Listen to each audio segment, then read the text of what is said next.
అదే RTV app వార్తల్ని క్షణాల్లో చదివే అవకాశం ఉంటుంది. ఒక న్యూస్ పేపర్, ఒక టెలివిజన్ ఛానల్ మీ చేతుల్లో ఎప్పుడూ ఉంటాయి. మాజీ ఐఏఎస్ అధికారి వైసీపీ నేత ఇంతియాజ్ ఆ పార్టీకి గుడ్ బై చెప్పారు. అంతేకాదు రాజకీయాలకు కూడా దూరం అవుతున్నట్టు ప్రకటించారు. ప్రస్తుతం ఇంతియాజ్ ఉన్నారు. మొన్న 2024 ఎన్నికల్లో కర్నూలు నుంచి పోటీ చేసి ఆయన ఓడిపోయిన పరిస్థితి. సార్, ఎందుకు రాజకీయాలు మీరు గుడ్ బై చెప్పాల్సి వచ్చింది? 2024లో మొన్న మీరు పోటీ చేసి కర్నూలు ఓడిపోయారు. దేనికి అంటే ముఖ్యంగా ప్రజాసేవ ధ్యేయంగా నేను బీఆర్ఎస్ తీసుకొని మనకు రాజకీయాల్లోకి రావడం జరిగింది.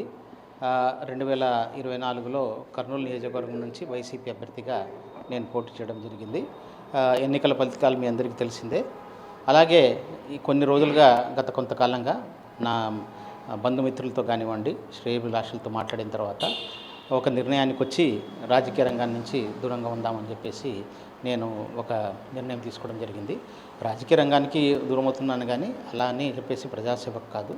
ఒక రిటైర్డ్ ఐఏఎస్ అధికారిగా ఇప్పుడు, అలాగే ఒక సామాజిక స్పృహ కలిగిన వ్యక్తిగా, ఒక సాహితీవేత్తగా నా వంతు పని అంటే ఒక మెరుగైన సమాజం కోసం పనిచేసేందుకు నేను ఎప్పుడు సిద్ధంగా ఉంటాను మీ అందరికీ తెలియజేసుకుంటాను.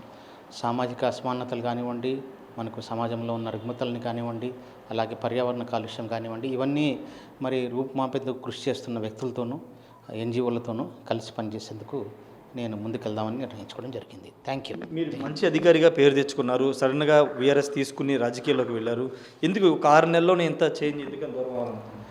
నేను కొన్ని వ్యక్తిగత కారణాల వల్ల ఈ నిర్ణయం తీసుకోవడం జరిగింది. నేను ముందుకెళ్ళి ఒక మనకు ఈ మెరుగైన సమాజం కోసం అందరితో ఆ దిశలో పనిచేసే వ్యక్తులతో కలిసి పనిచేద్దామని రాజకీయ రంగాన్ని నుంచి దూరం అవుతున్నాను. Thank you. సార్, అంటే జగన్కి ఏమన్నా మీ నిర్ణయాన్ని చెప్పారా? ఆల్రెడీ ఆయనతో డిస్కస్ చేయడం జరిగిందా? ఏమండి, జగన్ గారితో మీరు ఏమైనా డిస్కస్ చేశారా? మీ పార్టీని రాజకీయాల నుంచి క్విట్ అవుతున్న సంగతి ఆయనకు చెప్పారా?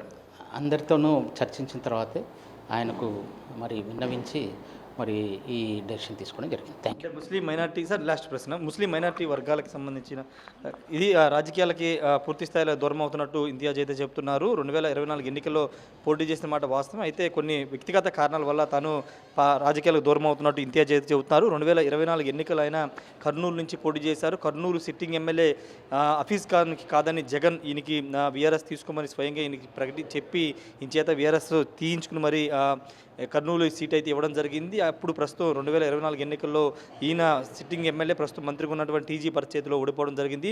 ముస్లిం సామాజిక వర్గానికి అత్యంత కీలకమైనటువంటి నియోజకవర్గం కర్నూలులో ఖచ్చితంగా ముస్లిం మైనార్టీ వర్గానికి చెందినటువంటి ఇంతియాజ్ గెలుస్తారనే నమ్మకంతో జగన్ పిలిపించి మరి ఆయనకి సీట్ ఇవ్వడం జరిగింది. అయితే ప్రస్తుతం అయితే రాజకీయాలు అయితే దూరం అవుతున్నారని చెప్తున్నారు. పూర్తిగా ఒక సమాజ బాధ్యతగా సమాజం కోసం పనిచేస్తారని ఇంతియాజ్ అయితే చెప్తున్నారు. కెమెరా పర్సన్ ప్రసాద్తో రాజేష్ RTV, విజయవాడ నుండి. మరిన్ని వీడియోస్ కోసం ఛానల్ ని సబ్స్క్రైబ్ చేయండి. లేటెస్ట్ అప్డేట్స్ కోసం వాట్సాప్ ఛానల్ ని ఫాలో అవ్వండి. ఆ లింక్ డిస్క్రిప్షన్ లో ఉంది.